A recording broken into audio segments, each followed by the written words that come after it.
না, মাথায় কোনো কাজ করে না। এই ফ্যামিলি টেনশনে আবার শেষ হয়ে গেলাম। কে কখন কোথায় যায় কিচ্ছু বলে না, কখন আসে তাও জানি না। শুনলাম বাজারে নাকি একটি রোবট বের হয়েছে, মিথ্যা কথা ধরতে পারে। দেখি রোবটটা কিনতে পারি কিনা। সময় নষ্ট না করে একটু তাড়াতাড়ি হাঁটি, না হলে কেউ নিয়ে যাবে। স্যার বলুন, আমরা আপনাকে কিভাবে সাহায্য করতে পারি? আসলে আমি একটি বিজ্ঞাপন দেখে আপনাদের এখানে এসেছি। শুনেছি আপনাদের এখানে নাকি বিশেষ রোবট পাওয়া যায় যেটা মিথ্যা কথা ধরতে পারে। জি স্যার, আপনি একদম ঠিক জায়গায় এসেছেন। ওখানে একটা রোবটই আছে স্যার। আপনার ভাগ্য খুবই ভালো, একটু দেরিতে আসলে হয়তো এটাও পাইতেন না। আচ্ছা ভাই, একটু তাড়াতাড়ি দেখান তাহলে। স্যার রোবটটা দেখেন, আর এটার একদম 1,10,000 টাকা, কোনো কম হবে না। ভাই আমি তো মাত্র 1,00,000 টাকা এনেছি সাথে। কি ব্যাপার ভাই, আমাকে মারলো কেন? আরে স্যার, আপনি তো মিথ্যা কথা বলেছেন। আমি আপনাকে বললাম না যে এটা মিথ্যা কথা ধরতে পারে? আপনি টাকা 1,00,000-এর বেশি আনছেন। যাই, তাহলে এটা কাজ করে। হ্যাঁ ভাই, আমি টাকা 3,00,000 আনছিলাম।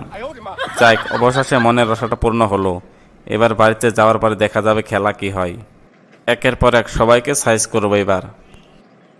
একটু তাড়াতাড়ি যাই, আমার তো দেরি হইতেছে না।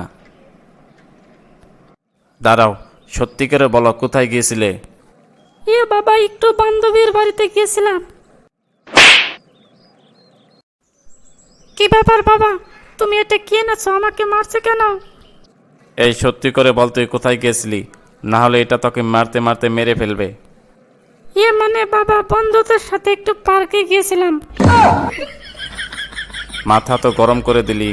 আজকের পর থেকে তোর বাইরে যাওয়া নিষেধ, লেখাপড়া সব বন্ধ। এই দাঁড়া, সত্যি করে বল কোথায় গেছিলি? ও এই ব্যাপার, একটু বন্ধুদের বাড়িতে গেছিলাম। কি ব্যাপার বাবা, এটা তুমি কি এনেছো? এটা আমাকে মারতেছে কেন? এই তুই সত্যি করে বল কোথায় গিয়েছিলি, না হলে এটা তাকে মারতে মারতে একবার মেরে ফেলবে। মানে বাবা, বন্ধুদের সাথে বিড়ি খাইতে গিয়েছিলাম। এই সত্যি করে বলো তো কোথায় গিয়েছিলে? একটু পাশের বাড়িতে গিয়েছিলাম। কি ব্যাপার, তুমি এটা কি এনেছো? আমাকে মারতেছে কেন? এই সত্যি করে বল তুই কোথায় গিয়েছিলি, না হলে এটা তাকে মারতে মারতে একদম মেরে ফেলবে। মানে একটু বন্ধুদের সাথে হোটেলে গিয়েছিলাম। তোদেরকে নিয়ে আর পারি না, তোরা এত খারাপ হয়ে গেছিস। আমি তোদের সমান থাকতে আমি ঘর থেকে বাইরে বের হই নাই।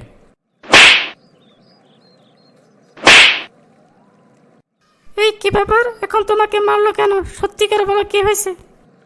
রে, এবার না ধরা পড়ে গেলাম। আসলে ছোটবেলায় হ্যাঁ আমি একটু দুষ্টামি করতাম, গার্লফ্রেন্ড নিয়ে ঘোরাঘুরি করতাম, বন্ধুদের সাথে বিড়ি খাইতাম।